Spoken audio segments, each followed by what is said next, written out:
Living under an HOA already felt like walking on eggshells, but things crossed into absurd when Karen from next door decided my freshly landscaped lawn was her personal parking space, rolling her massive SUV onto my grass every single morning like it was an extension of her driveway. I left polite notes at first, then warning signs, then even talked to her face to face, but she brushed me off with that smug HOA confidence, saying the rules didn't specifically say she couldn't park there and that my lawn would grow. Back anyway. Weeks went by, tire ruts deepened, my grass turned brown, and the HOA mysteriously stayed silent despite my complaints, so I decided I was done being ignored.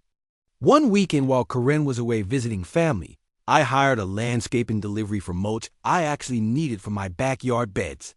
And instead of spreading it right away, I had the crew neatly pile the mulch in a huge mound around her illegally.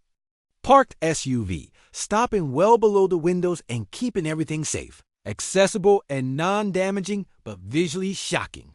From a distance, it looked like her vehicle had been swallowed by a small mountain. Monday morning, I sat on my porch with coffee as Karen came outside, froze, and let out a scream that echoed down the street. She circled the mulch pile, panicking, calling the HOA, threatening lawsuits, and accusing everyone in sight of vandalism while I calmly recorded from my phone. When she finally stormed over to my house, I politely explained that the mulch was mine, on my property, placed without touching her vehicle, and that she was free to remove it once her car was no longer trespassing on my lawn. The HOA showed.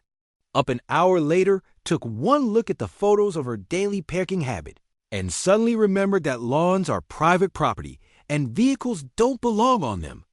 Karen paid for removal, apologized through clenched teeth, and never parked on my grass again. My lawn recovered, the HOA stayed quiet, and every time I walked past that perfectly green patch, I smiled knowing that sometimes the pettiest solutions are the most effective, especially when they're completely legal and impossible to argue with.